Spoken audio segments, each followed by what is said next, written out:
off Wednesday talking about the theme of the book of Leviticus, which again is holiness. We might use a few other definitions or words to describe the book, but that's a pretty succinct and pretty accurate description of the book. We talked about why the people were to be holy, and I think there's a host of reasons that God told them that He wanted them to be holy. Of course, the main one that we see come up time and again is what? You are to be holy because I, the Lord, am holy. And I think there's even some larger lessons within that phrase that was meant to teach them. And we talked about those things as well, preparing them for the land that they were to enter that had been promised to Abraham, to Isaac, and to Jacob, and now to this generation. All right. Were there any other comments or questions on anything we covered at the beginning there before we move forward here? All right, so question number 3 in your material, and again, going over these at home with Abby, I realized even as I was kind of reviewing a couple weeks ago these questions, as I had already sent them out, printed them out, question 3 and 4, I can understand might seem like the same question because I didn't phrase them particularly well.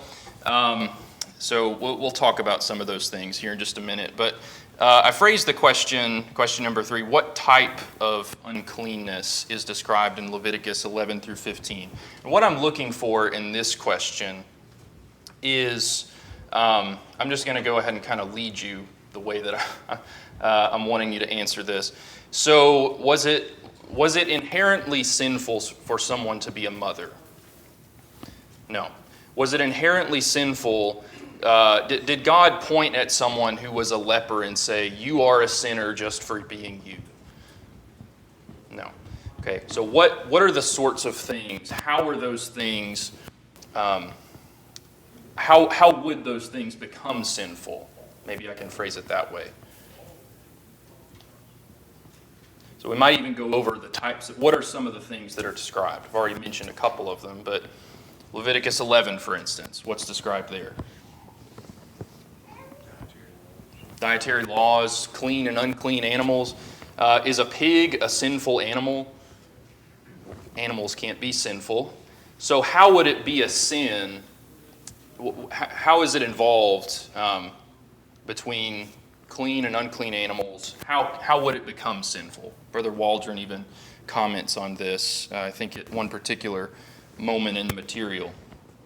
How would it become sinful?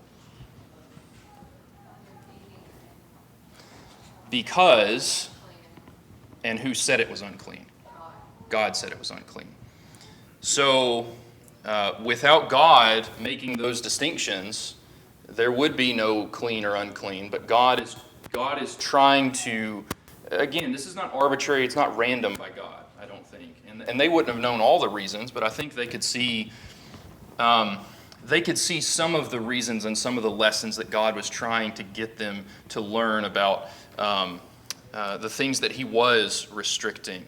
So Brother Waldron comments, for instance, on something like the eating of pork. That was not sinful to eat pork until God commanded not to do it, right? And so that's the main point that we come back to with all of these. About sexual sins, about skin disease, about a mother who has just had a baby, and eating of various animals and so forth, all of those things. So that's kind of the way in which I was trying to get the question answered, and I realized that may have not been the best way to ask that question. So hope that didn't confuse you too much. Question 4 is more of the specifics, and it's already what we've talked about. But of course, it deals with various things, and also Numbers 19. But let's just go through them again. So chapter 11, what are we dealing with? Dietary laws, clean and unclean animals, childbirth. We have skin disease, which of course leprosy is kind of the first one that comes into our minds, but there's even other things that might be described in those things. In that same chapter or that same section where leprosy, skin disease are mentioned, it says a leprosy of the house. Well, a house can't get leprosy. And that's, it's interesting when you read through that. What God is describing there is, some sort of mold or mildew that might build up in the house. And do you remember what God said would need to happen in large part with that house if it did contract any of those things? Yes, sir. Yeah, it's gone. Great sacrifice in that to let something like that go. Maybe I'm sure that would have taken quite a bit of time. And let's also remember, what period of time are we in this moment? We're still in that wilderness section, because they are in the wilderness. We're not in that rebellious stage yet, post Numbers 13 and 14. But they are at Mount Sinai, so they're dwelling in tents at this time. I'm sure that would have applied to tents, but you think about, this is for when they enter the land. They would have settled down more at that point. And so there would have been great sacrifice in getting rid of things that they had put quite a bit of effort into. And then we have bodily discharges mentioned. And in Numbers 19, we have death mentioned. So I think the picture, again, that God is wanting to paint with his people here is, what part of daily life does this not touch? It touches just about every aspect. Again, I think that the picture that God is wanting to paint with his people is, your lives need to be entirely surrounded with this idea of you being a holy people. There is not one moment of any day where you should not be thinking about these things. It is all important. All right. Any other comments at this stage, at this point, on this particular question?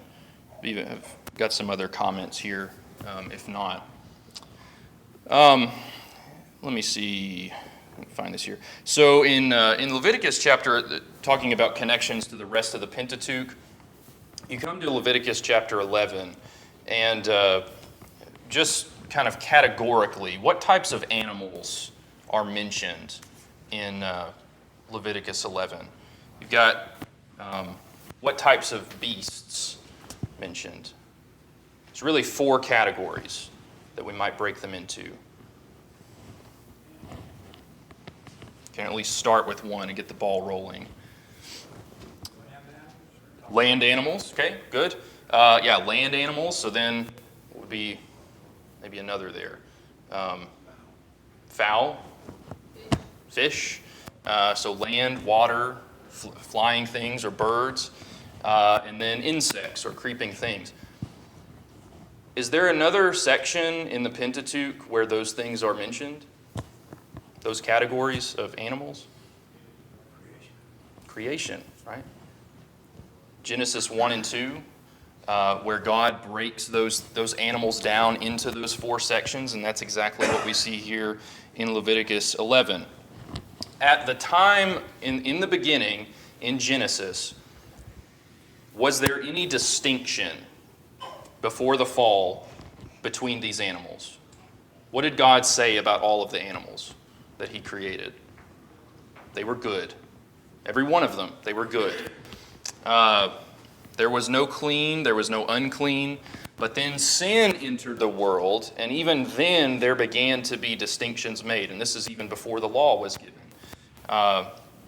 We come to Leviticus, and I think we can see that this is an attempt by God to communicate to his people that in order to be my people, you also have to be different. So there's a difference in these animals in how you treat them. You also need to be different in what you do. I kind of mentioned some of this earlier, but in verse 33, starting of Leviticus 11, we see more great sacrifice that has to be made. So any earthen vessel, this is 11:33, into which any of them falls, you shall break. And whatever is in it shall be unclean in such a vessel. Any edible food upon which water falls becomes unclean, and any drink that may be drunk from it becomes unclean. And everything on which a part of any such carcass falls shall be unclean. Whether it is an oven or cooking stove, it shall be broken down, for they are unclean and shall be unclean to you.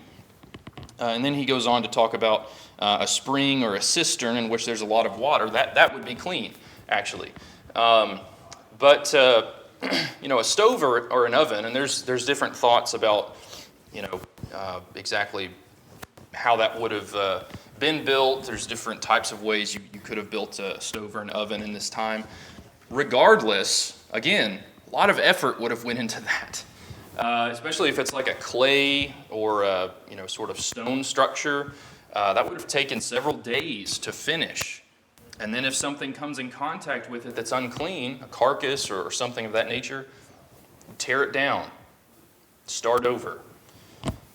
God's trying to make a point here, I think. And if they were not careful, if we're not careful, we can look at that and say, that's just totally arbitrary. That's totally, why would God, throw in these random commands to tear down all these things that we've put so much effort into. Maybe even things to prepare for some of the feast days and so forth. And God's hindering there can be a lot of temptations if we're not careful in looking at these things. You follow from there into chapter 4, or chapter 12 rather. We get into childbirth. We go back to Genesis chapter 3, and one of the curses that's given against the woman deals with childbirth. Right? In 12 and verse 4, she shall then continue in the blood of her purification 33 days. She shall not touch any hallowed thing, nor come into the sanctuary until the days of her purification are fulfilled. So if she was unclean in this particular instance, what could she not do? What was she not allowed to do? She could not participate in the worship with the assembly. She was disallowed from doing that. And does that seem harsh to us? Maybe. That's on us. We go back to the garden, and it's interesting I think it's in chapter 3, verse 15. Let me see if I've got that right here.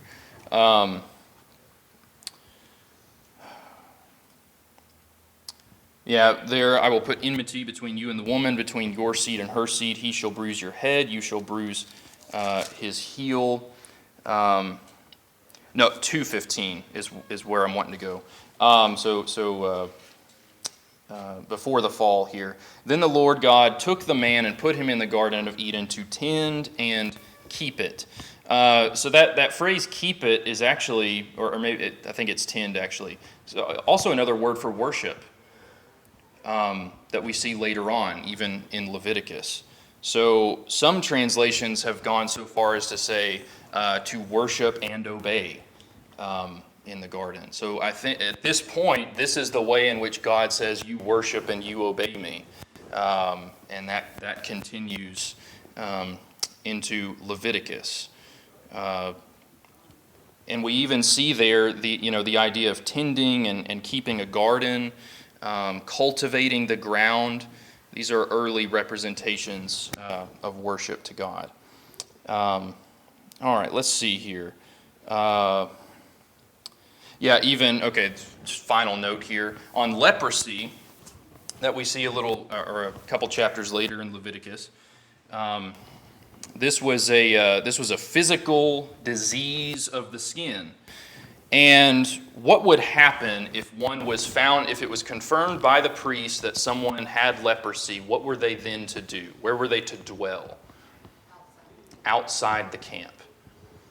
Do you remember the first thing that Adam and Eve noticed back in the garden once they ate of the fruit? What was the very first thing they noticed about themselves? They were naked, They were naked. And immediately following that, as we go through the story, they were then cast out of the garden. They had to dwell outside of the garden. I think all of these things are meant for us to make these connections. God is bringing them back to the garden. Say, this is still true today. If you are disobedient to me, we cannot have a relationship. But I want to have a relationship. I want to have unity with my people. Waldron makes this note. It was not sinful to take care of the body of a dead friend or to participate in a battle that God had decreed, but human life was to be counted valuable, and thus even death was important.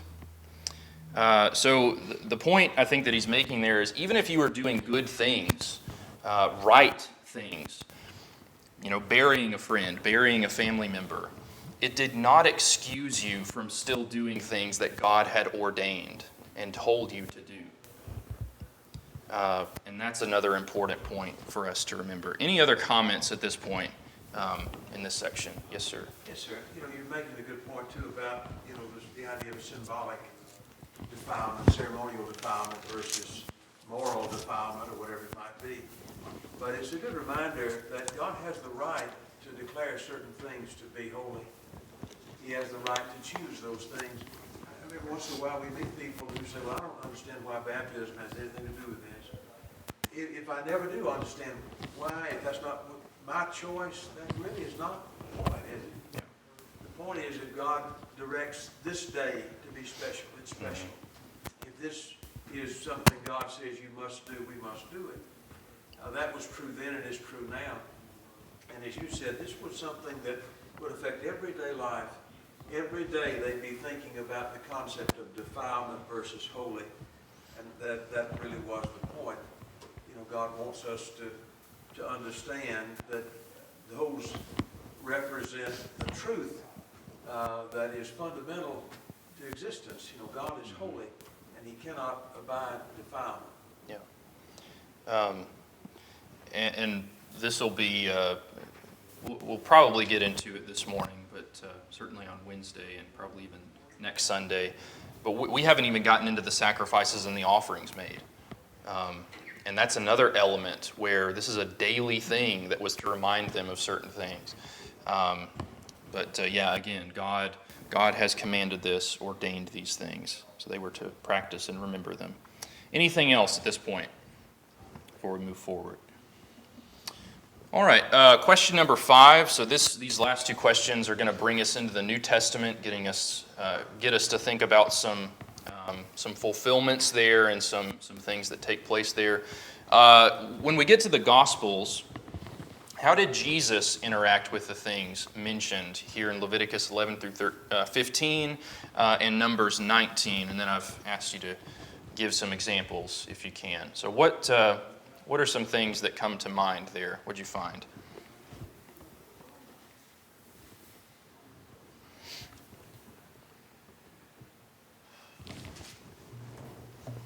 One example, maybe Luke 17, Mm-hmm. When Jesus healed the lepers. In that process, He said, "Go show yourself to the priest." Well, obviously that's the very law you're talking about. Mm-hmm. And so when the Lord was on the earth and He lived under the law, He kept the law, and He encouraged them to do the same. So, Right. Yes, that'd be one example of Jesus interacting, I guess, with these laws and upholding them. Yes. While they were in effect. And that's not the only time that He interacted with skin diseases or leprosy. Let's maybe think about that one for a moment. So the leper, he would be unclean when Jesus first came into contact with him. Jesus was clean, and not every instance, but there's even the one I think you're talking about there in Luke. Was it Luke 5? Luke 17. Luke 5 is where he reaches out and touches the leper. So according to the old law, if someone were to touch a leper, what would happen to that person? they would also be unclean. And yet what happens in those instances where Jesus touches the woman with a flow of blood? What happens? He heals her. So there is no need for her to then go to the priest to confirm that there is no leprosy. There's nothing to show. This is something that was brought to my attention a number of years ago. In the book of Haggai, there's a particular section there where it's talked about this idea that the clean thing, the clean object, person, whatever it is, always becomes unclean when it comes in contact, or the clean always becomes unclean when it comes in contact with the unclean. And it's never the opposite of that. The unclean does not suddenly become clean because it comes in contact or touches the clean. But Jesus comes into the picture and he flips that on its head. Where he's the clean, he touches and instead of him becoming unclean, he makes the unclean well, whole again. And I think in the next question, there's some things maybe to think about with that particular thought. But what was leprosy even to represent in many ways? What is it literally doing to the body? What's it a picture of? It's decay, it's rot, it's death. And Jesus comes into the picture and heals all of that.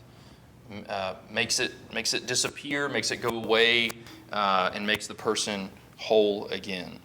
And I think it's even in Luke chapter 5 where Jesus says, I am willing. No one else is willing to touch this man, but Jesus is, because he can cleanse him fully. What are some other ways, or some other things that Jesus interacts with in the law? Mark 7 talks about it's not what goes into the body, but what Yes. comes out. And talk about the heart, I guess. Yes. You need to be thinking about that, what coming from the heart. Yeah. Yeah, that's another one that I had.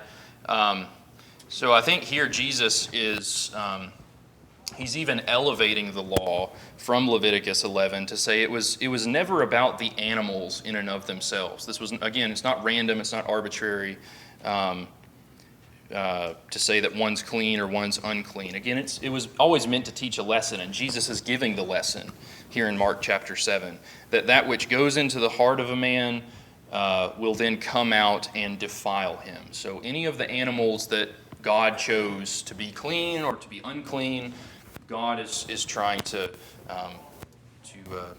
make a message there. And of course, we come into the New Testament, and all food is considered clean. Acts chapter 10, for instance, is one of those places we see that most famously with Peter and the sheet that comes down from heaven.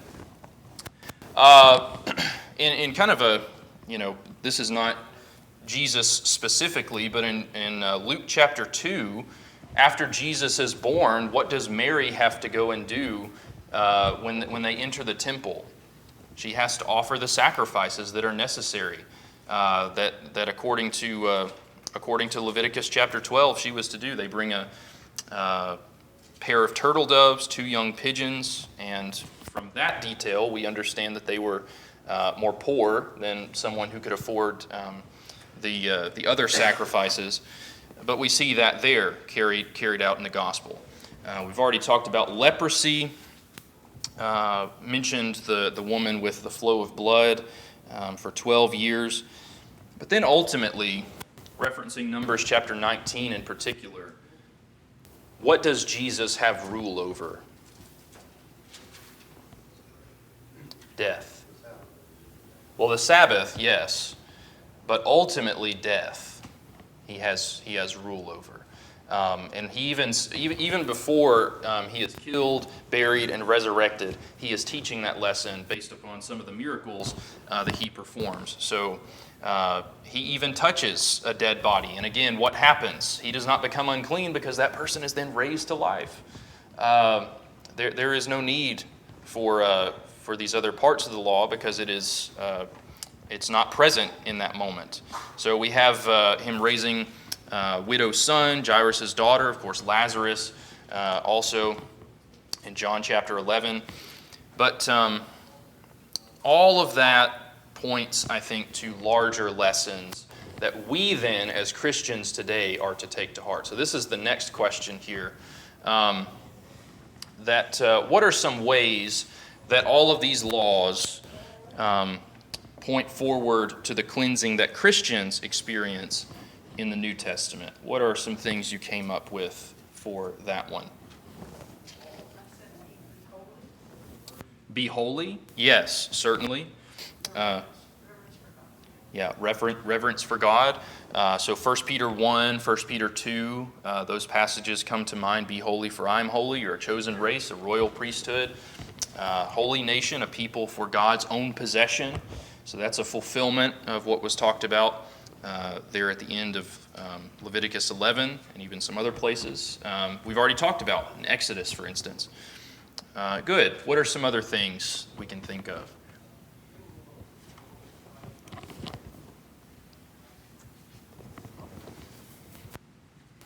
Not maybe what you're looking for, but the cleansing, the sacrifices Yes. that are required for cleansing. Yeah. They still require that sacrifice today. Absolutely. Yes. That's great. Again, answers I give may not be the ones you give, and that's absolutely right. We even, we talked about baptism a little bit there for just a moment. Were there ritual washings in the Old Testament? Leviticus 14. Baptism does what symbolically?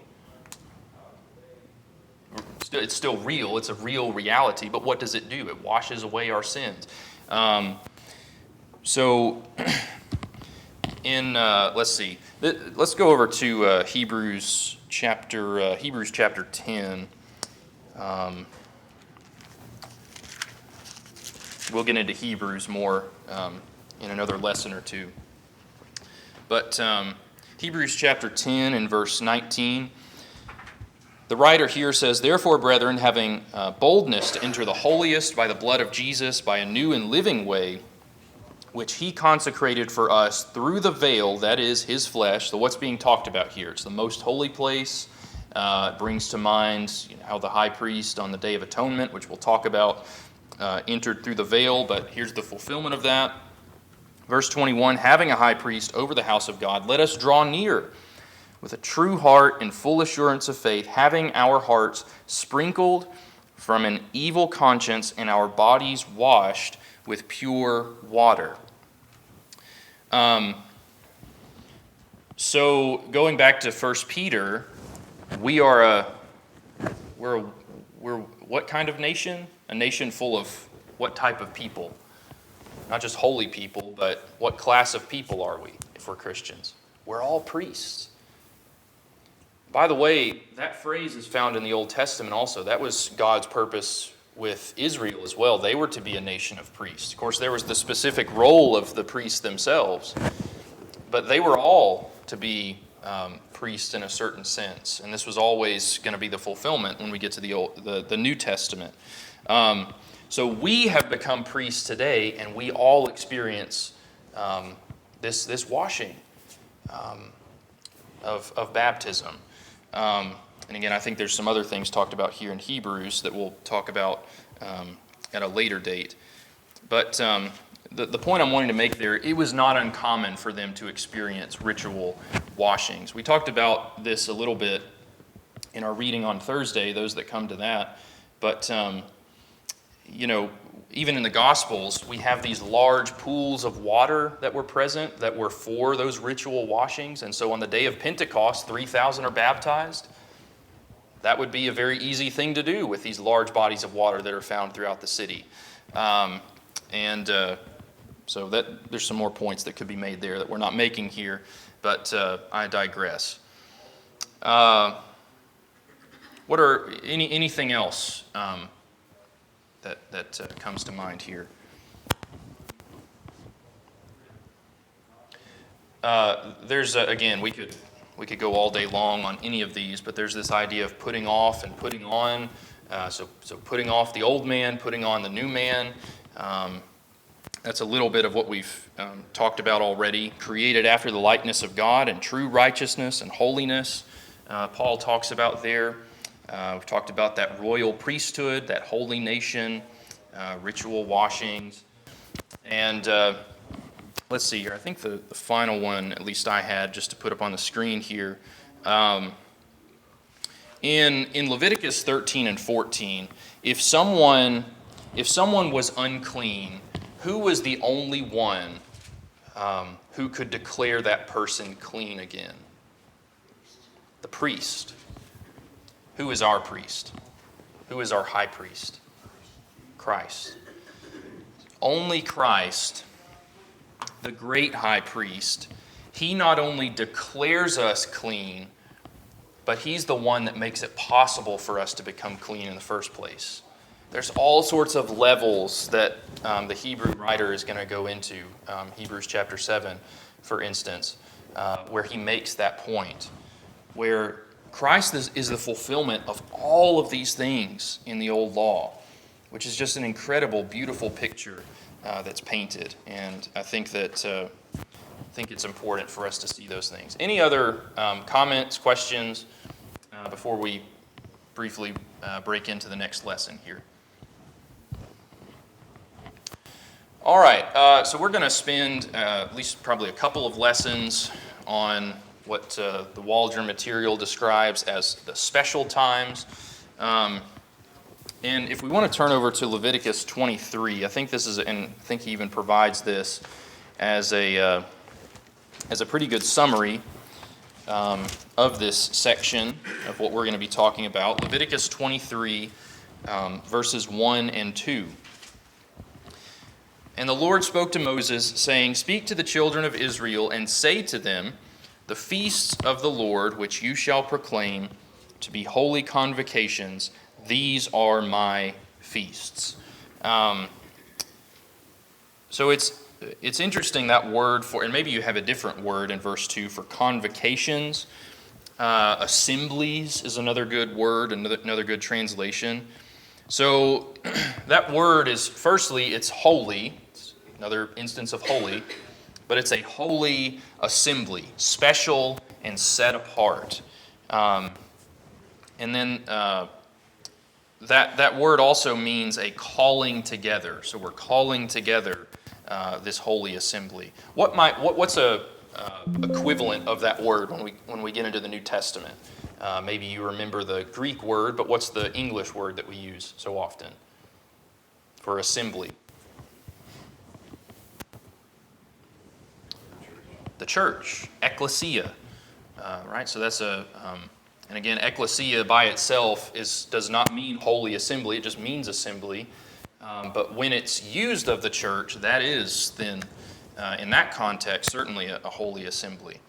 So these were made up of God's people, but they were special times, again, as the Waldrons title that.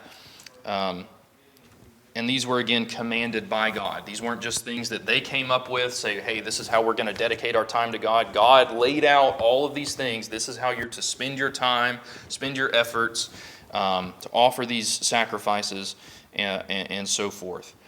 All right, so question number 1, I asked, how did the sacrifices in Numbers 28 and 29 shape the daily lives of the Israelites? We've already talked about kind of the daily aspects of things talked about in Leviticus 11 through 15, Numbers 19, but what about in these chapters?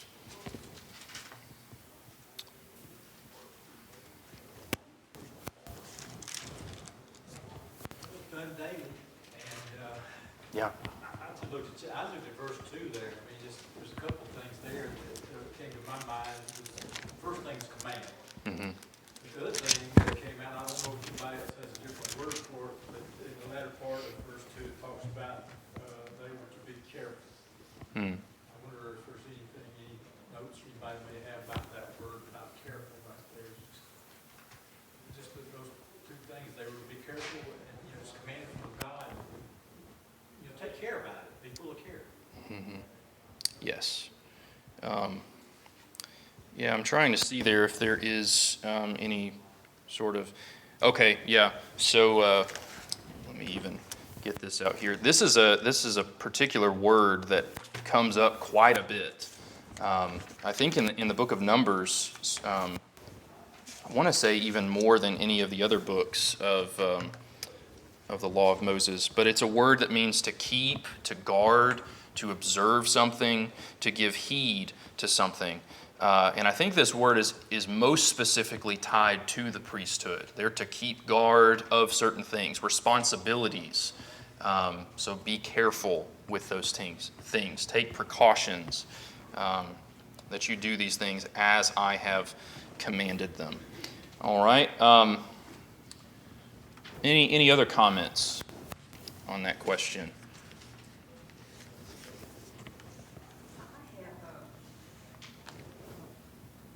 Sacrifices established a consistent rhythm of worship. They then realize their dependence on God and need forgiveness. Yeah, I like that idea of a daily rhythm. Now, if they weren't careful, if we're not careful, even in our own day, what can a daily rhythm or daily habitual things turn into? Just rote tradition where we're not really thinking about things anymore. We're not thinking about what we're doing, why we're doing it, who we're doing it for. It can become a drudgery, as it became to these people at so many times. For the most part, this is a comprehensive list of all the regular feasts, all the regular celebrations that these people were to take part in. And what took place on these occasions? Is it just, we've kind of vaguely mentioned it already, but is it just drinks and drinking and eating and celebrating on these days? What is the big part of all of these feast days that they're to do? They're to read God's word, okay. What else?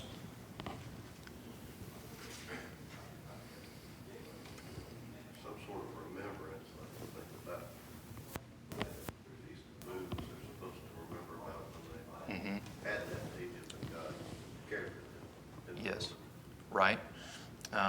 So there's a physical thing they're to do there where they are to dwell in booths, to remember that time. But what is offered in great number, great quantity throughout all of these feast days? What do they have to do? Sacrifices. And it was mentioned, this ranges from individual sacrifices to sacrifices or offerings for families, sacrifices that were made on behalf of the whole nation, the high priest himself or the priest, and so it reaches to everyone. Free will offerings, burnt offerings, grain offerings, drink offerings, peace offerings. And I think Brother Barry mentioned there was even a daily offering for every single day of the year. It wasn't just, we're going to talk about the feast days, but it wasn't just every once in a while we're going to do these things and we'll offer some stuff. Every single day, every family was to bring an offering to the Lord. And Abby and I were talking about this. That would be a lot of money, wouldn't it? That would be a lot of resources given. But it's mentioned several times. Deuteronomy we'll get to, where God says, "If you do these things, what will I do for you? I will bless you." So there is a blessing tied to obedience. We don't need to miss that either. It's not just obey and my thumb's going to be on you the whole time. If you make one slip, I'm gonna wipe this all out. He is forgiving. He's patient. He's merciful. And we're going to talk about there are things even within the law. There are concessions made for if you do sin. There are offerings for that. There are transgression, guilt offerings that can be made. So there's daily offerings, weekly offerings, monthly offerings, yearly offerings. Let's see. Yeah, the Waldrons even note, I think it's page 119, I guess depending on which edition of the material you're reading from, but at least the one I'm using, he talks about the vast amount of animals that are offered. So depending on the year, depending on how it's counted, it would be anywhere from 700 to 800 lambs, one type of animal, that was offered each year on behalf of the people. So 2 each day, once at morning, once at evening, this was to be made. And so that's just a small fraction of the sacrifices that would be made. Another phrase you might underline or you might notice as we go through, there's this phrase, it was a pleasing aroma to the Lord. That comes up so often, and it's repeated so often. So, why should we do this? Because it is pleasing to the Lord. Because He wants us to do this. And I think, again, if they're looking at God in the right way, if they look at everything that He had done for them, all that He has promised them, all that He's going to fulfill in the promised land, they look at that God and they say, I want to please Him however I can. God says, okay, here's what you do. And if they have the right attitude, they say, I will do all of it. And I will do it with a ready heart, with a cheerful heart, with a thankful heart. And certainly I think in the sacrifices that we make, our bodies are to be living sacrifices. We are to have all those same attitudes as well. Any closing comments before we wrap it up here this morning? Yes, sir. Talk about the cost of it. Due to the cost, no matter the cost of sin, this animal is for me. So it has to be something paid for sin. Yes, that's right. Yeah, at great cost. And of course, what was given on our account was the Son of God. God gave His only Son that we might have life. All right, thank you so much for your comments, for your attention this morning. So we're going to do, I'm actually going to be out of town this next week. We're going to be up north, and Ryan's going to fill in Wednesday night. So if you would prepare the rest of Lesson 4, probably go ahead and get ready for Lesson 5. There are, that material is back there in the back if you need that, so you're welcome to it. Appreciate it.